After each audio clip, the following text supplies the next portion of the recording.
U.S. archaeology enigma, Nevada's lost race of ancient red-headed giants. It's not just archaeology, it's also basically anthropology. This is Lovelock Cave in Nevada. This is a huge handprint that the giant left on this rock. An enigma, Nevada's lost race of cannibalistic red-headed giants. This is by Agent 1, Alexander Light, Humans Are Free. Was North America once inhabited by a race of giants? Well, according to an old legend, supported by several challenging archaeological finds recently made, this unnerving scenario is very possible. Many Native American tribes have legends, and they tell stories about the long-forgotten existence of a race of humans that were much taller and stronger than ordinary men.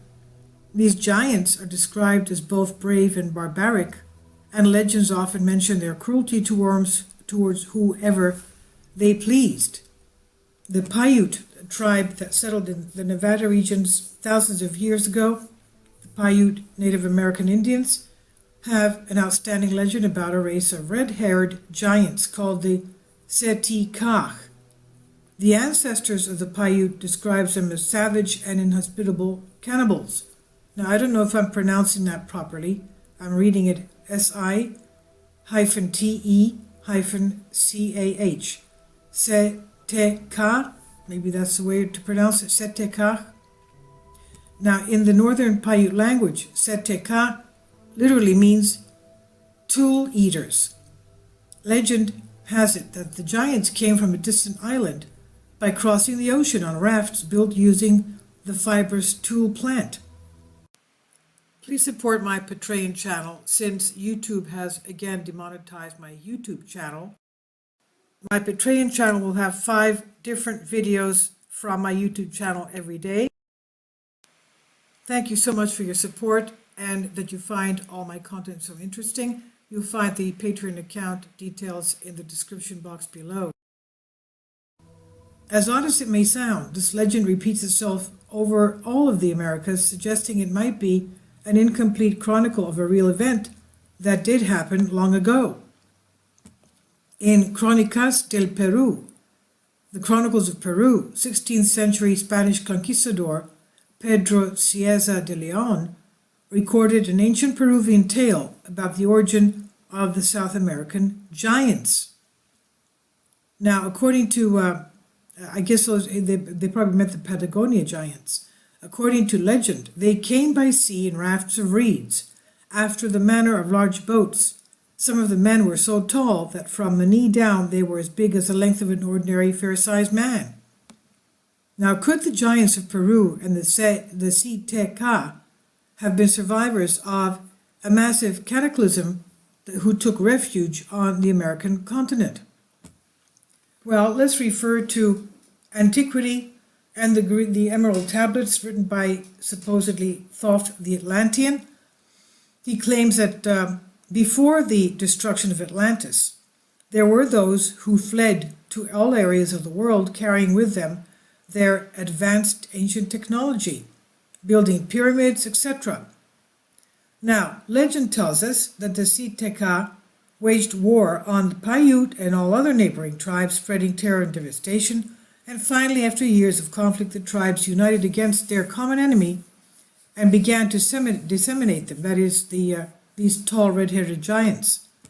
The last remaining red-haired giants were chased off and sought shelter inside a cave. And with retribution in their minds, the tribes started a fire at the cave entrance, suffocating and burning the Setekah alive, and those driven out by the smoke were also done away with. The tribes then sealed off the mouth of the cave so that no one might set eyes on those who had once plagued their land. They were all but forgotten until a random event brought them back to light. In 1886, a mining engineer named John T. Reed happened to hear the legend of the group of Paiutes while prospecting near Lovelock Cave in Lovelock, Nevada. The Paiutes told him that the legend was real and the cave was located nearby, that the cave was real as well. And when he saw the cave for himself, Reed knew he was onto something.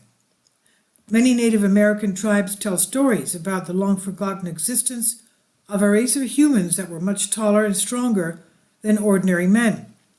These giants are described as both brave and barbaric, and legends often mention their cruelty towards whoever they pleased. The Paiute, a tribe that settled in the Nevada region thousands of years ago, have an outstanding legend about a race of red-haired giants called the Siteka. The ancestors of the Paiute describe them as savage and inhospitable cannibals. In the northern Paiute languages, Siteka literally means tool eaters, and legend has it that the giants came from a distant land by crossing the ocean on rafts built using the fibrous tool plant. And as odd as it may seem, the legend repeats itself all over the Americas, suggesting it might be an incomplete chronicle of what happened long ago. According to the legend, they, quote, came by sea in rafts of reed after the manner of large boats. Some of the men were so tall that from the knee down they were as big as the length of an ordinary fair-sized man, end quote. So could the giants of Peru and the Siteka have been survivors of a massive cataclysm who took refuge on the American continent? Well, my comment is here that the answer we have comes definitely from the Emerald Tablets, because Thoth, who wrote these Emerald Tablets, says that yes, the remnants, or even before the flood and even after the flood, of the sinking of Atlantis, where the Atlanteans were supposedly misusing their knowledge, and they had tremendous knowledge of time travel, space travel, interdimensional travel. They were even bringing in entities from other dimensions that were reptilians. The reptilians look like they're human to us because they're shapeshifters, and they had misused their technology to the point it was to a detriment for human beings, and the world was in danger of that. And that's why the ultimate high god made an end of Atlantis. This is what Thoth was telling in the Emerald Tablets. But he told us in there that there were a number of Atlanteans that escaped to other parts of the world, bringing their knowledge with them. Hence, various pyramids in basically all the locations of the world, worldwide. Now, so could the giants of Peru and the Siteka have been survivors of some massive cataclysm and who came to take refuge in the American continent? Well, yes, everything is possible. Legend tells us that the Siteka waged war on the Paiute and all other neighboring tribes, spreading devastation. And finally, after years of conflict, the tribes united against these giants. And the last remaining red-haired giants were chased off, sought shelter inside the cave of Lovelock, and tribes started a fire at the entrance, suffocating them, and those that were driven out were done away with. The tribes sealed off the mouth of the cave so that no one might set eyes on them, those that played their land once, and it was found later on in 1886 by a mining engineer named John T. Reed, who located the Lovelock Cave. When he saw the cave for himself, he knew that he had discovered something. Unfortunately, the attention was profit-driven. The cave was filled with guano, and the profit-driven attention of the guano deposits were discovered inside. A company started by miners David Poo and James Hart began excavating this precious resource of the guano deposits from the bats in 1911, and soon had shipped more than 250 tons to a fertilizer company in San Francisco. And the artifacts that might have been discovered were probably neglected or lost. After the surface layer of the guano had been mined, that's when strange objects started to surface. This led to an official excavation being performed in 1912 by the University of California, and that was followed by another excavation in 1924. Reports told about thousands of artifacts being recovered, some of them being truly unusual. Although their claims have not been verified, it comes as no surprise.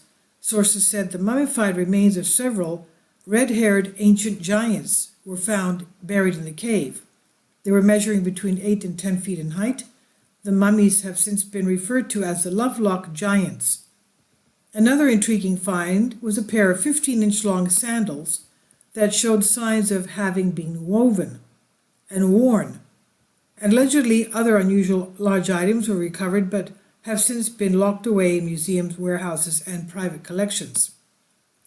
A piece of evidence that remains on site, though, until this very day, is a giant handprint embedded on a boulder inside of Lovelock Cave.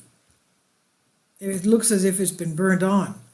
So needless to say, this discovery has led many into believing the Paiute legend of the Sitekach might be more than just folklore.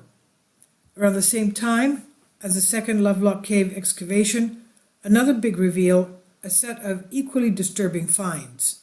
According to the 1931 article published in the Nevada Review-Minor, 2 giant skeletons had been found buried in a dry lake bed close to Lovelock, Nevada. The oversized remains measured 8.5, respectively 10 feet in height, and were mummified in a manner similar to the one employed by ancient Egyptians.